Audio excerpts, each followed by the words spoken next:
जय हिंद दोस्तों, मैं हूं पवन विश्वकर्मा और आप देख रहे हैं अपना YouTube channel SG classes. SG classes में आपका हार्दिक स्वागत है दोस्तों। आज 29 मई 2022 है। आज की अति महत्वपूर्ण क्लासेज दोस्तों लेकर आया हूं। पहला क्वेश्चन ही बहुत इंपॉर्टेंट है दोस्तों। पहला क्वेश्चन लिखा गया global rating agency Moody's investor service. Global rating agency Moody's investor service ने वर्ष 2022 के लिए भारत के आर्थिक विकास दर के अनुमान को 9% से कितने 9% से घटाकर कितने प्रतिशत कर दिया। कितने? Global rating agency Moody's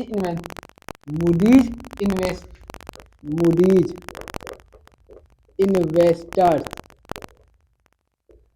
service, इसके अकॉर्डिंग दोस्तों कितना कर दिया है? इसके अकॉर्डिंग कर दिया गया है 8.8%। कितना? 8.8%। ठीक है दोस्तों, चलते हैं नेक्स्ट क्वेश्चन की तरफ, देखते हैं। अगला क्वेश्चन लिखा गया है दोस्तों। अगला क्वेश्चन बहुत ही इंपॉर्टेंट, मोस्ट फन, आने वाले कंपटीशन एग्जामों में ये छपेगा दोस्तों, याद रख लीजिए इस क्वेश्चन को। हर एक क्वेश्चन मतलब इस क्वेश्चन को इस पारी के किसी न किसी एग्जाम में ये क्वेश्चन आप उठाकर देख लीजिएगा, आने वाले एग्जाम में छपेगा। किस भारतीय लेखिका को हिंदी उपन्यास, भारतीय कौन और ही विदेशी रहता तो कौन भारतीय रहता, लेकिन ये बात है भारतीय लेखिका। किस भारतीय लेखिका को हिंदी उपन्यास रेत समाधि का अंग्रेजी अनुवाद टुम्ब ऑफ सैंड के लिए वर्ष 2022 का अंतरराष्ट्रीय बुकर पुरस्कार। दोस्तों कौन सा पुरस्कार? अंतरराष्ट्रीय बुकर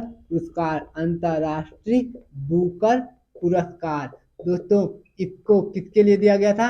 बुकर पुरस्कार किसके लिए? रेत समाधि। दोस्तों इसमें यहाँ पर जो पॉइंट वाली बात है ना, कि ये जो पॉइंट ये रेत समाधि है ना, हिंदी भाषा के लिए पहली बार भारत में, हिंदी भाषा के लिए भारत में और लोगों ने भी पाया है उपन्यास के लिए इस पुरस्कार को, लेकिन सबसे पहली बार हिंदी उपन्यास हिंदी भाषा के लिए, अपने मातृभाषा हिंदी के लिए रेत समाधि के इंग्लिश वर्जन, मतलब इसका जो इंग्लिश वर्जन किया गया है रेत समाधि के लिए मैंने बुकर पुरस्कार मिला, ये अंतरराष्ट्रीय बुकर पुरस्कार मिला है 2022 का।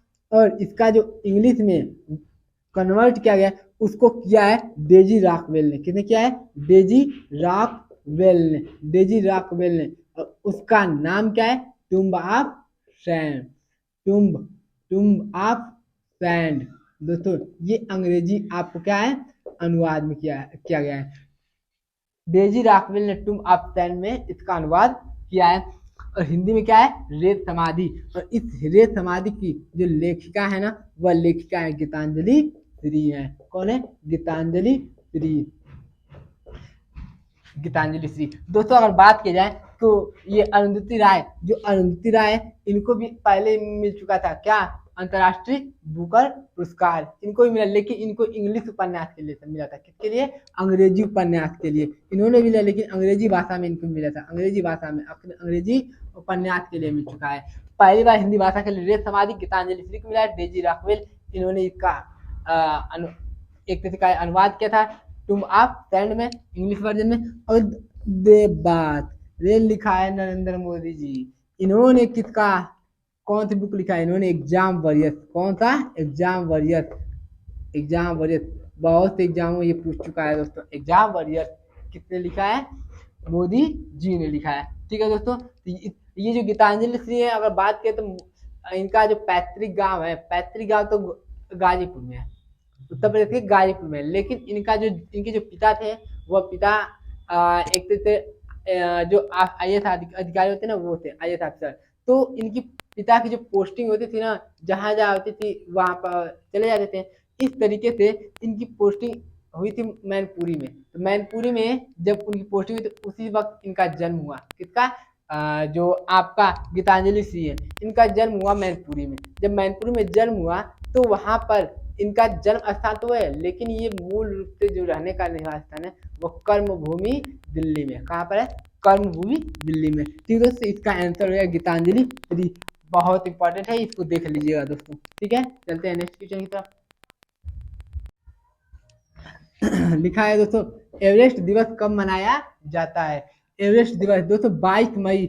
22 मई को कौन सा दिवस? जैव विविधता दिवस। 21 मई को कौन सा दिवस? आतंकवाद विरोधी दिवस। दोस्तों आतंकवाद विरोधी दिवस ये आपको एक व्यक्ति को मतलब ह्यूमन सुसाइड बम के तरीके से इस्तेमाल करके राजीव गांधी जो हमारे प्रधानमंत्री थे उनको तमिलनाडु में क्या किया था? मार दिया गया था। इन पर आतंकी हमला कर दिया था। 29 मई को कौन सा दिवस मनाया जाता है? एवरेस्ट दिवस। 1 मई को श्रमिक दिवस या मजदूर दिवस मनाया जाता है। दोस्तों अगर बात करें एवरेस्ट दिवस क्यों मनाया जाता है अंतर्राष्ट्रीय एवरेस्ट दिवस, तो 29 मई 1953 को क्या हुआ था कि नेपाल के तेंजिंग नोरगे और जो न्यूजीलैंड के एडमंड हिलेरी हैं, न्यूजीलैंड के, इन्होंने पहली बार उस पर चढ़ा था। किस पर चढ़ा था? एवरेस्ट पर्वत पर। किस पर? एवरेस्ट पर्वत पर। दोस्तों एवरेस्ट पर्वत पर इन्होंने चढ़ा था। कुल कितनी ऊंचाई है? 8,848 मीटर ऊंचाई है। 8,848.86 मीटर कहीं कहीं लिखा था। तो जो लगभग 29,035 फीट की ऊंचाई है, इस पर इन्होंने पहली बार चढ़ा। अगर बात यह है कि भारत की पहली महिला कौन है जो आपका एवरेस्ट पर चढ़ी थी? पहली महिला है बछेंद्री पाल। इन्होंने और विश्व की कौन सी महिला है? विश्व की 5वीं महिला है। अभी हाल ही में ईबीसी मतलब एवरेस्ट बेस कैंप पर सबसे कम उम्र की एक महिला है जो भारत की सबसे कम उम्र की छात्र है, लड़की है जो इस पर चढ़ी है एवरेस्ट बेस कैंप पर। तो वो कौन है? इनका नाम आप कमेंट बॉक्स में लिख कर बताइए। वो महाराष्ट्र के रहने वाले हैं। ठीक है दोस्तों, चलते हैं नेक्स्ट क्वेश्चन की तरफ। अगला क्वेश्चन लिखा गया है, हाल ही में किस देश के प्रधानमंत्री 5 सदस्यों वाला प्रतिनिधिमंडल भारत भेजा है? कहां पर? भारत भेजा है 5 सदस्यों वाला प्रतिनिधिमंडल। दोस्तों पहले देखिए श्रीलंका के पीएम कौन है? रानिल विक्रम सिंघे। ये आपको 12 मई को चुने गए थे। रानिल विक्रम सिंघे। यहाँ के राष्ट्रपति कौन है? गोटाबाया राजपक्षे हैं। महिंदा राजपक्षे के स्थान पर चुने गए थे। अगर ये पूछा है कि भारत और श्रीलंका के बीच में कौन सा युद्ध अभ्यास होता है, तो मित्र शक्ति। कौन? मित्र शक्ति। अगर आपको नेपाल, यहाँ के पीएम कौन है? शेर बहादुर देउबा ये है। अगर ये कहा जाए कि नेपाल और भारत के बीच में कौन सा युद्ध अभ्यास होता है, तो भारत और नेपाल के बीच में सूर्य किरण। कौन सा होता है? सूर्य किरण। पाकिस्तान दोस्तों यही कहता आए लाना पंचर हो गए एकदम समझ सिंधु जल समझौता ना, उसी सिंधु जल समझौता के लिए इस पाकिस्तान में बिजली का भी संकट है और एक तरीके से महंगाई तो चरम पे है करे। ठीक है ना, तो महंगाई और बिजली के संकट से जूझते हुए इसने क्या किया था?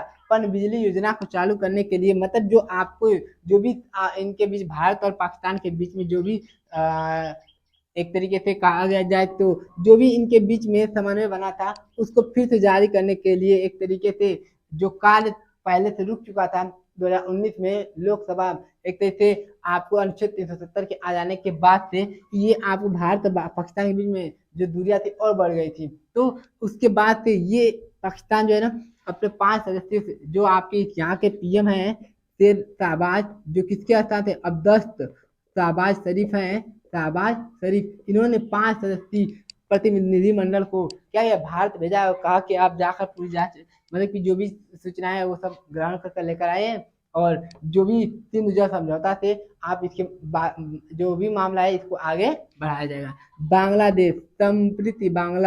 संप्रीति दोस्तों ये भारत और बांग्लादेश के बीच में क्या है?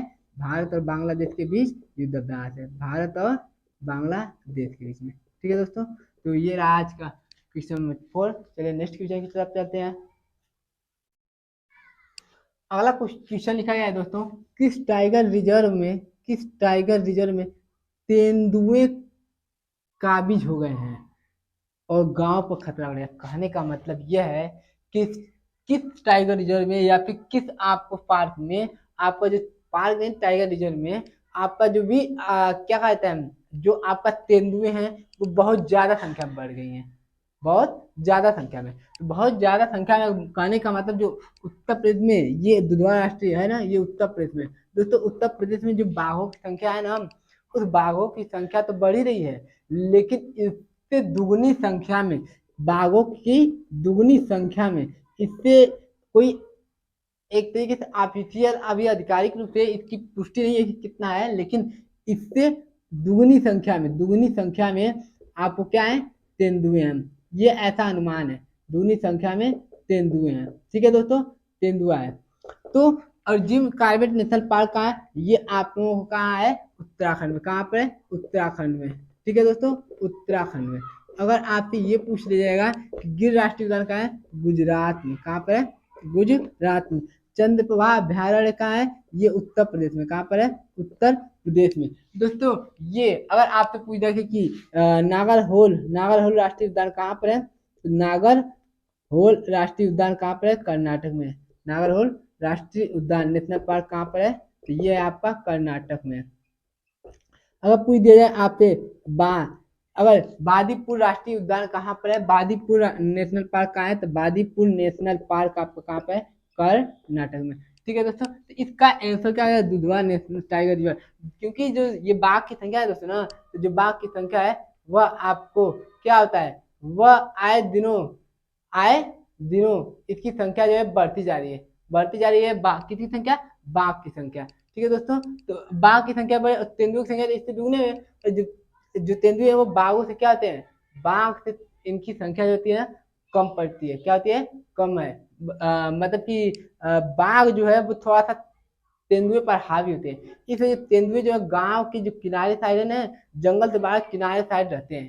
तो इस वजह से गांव में जो लोग रहते हैं उनके लिए खतरा पैदा हो रहा है। किसके लिए, गांव में जो लोग रह रहे हैं उनके लिए खतरा पैदा हो रहा है। ठीक है दोस्तों, तो चलते हैं नेक्स्ट क्वेश्चन की तरफ। नेक्स्ट क्वेश्चन क्या, अब ये मेन चीज खत्म हो गया दोस्तों।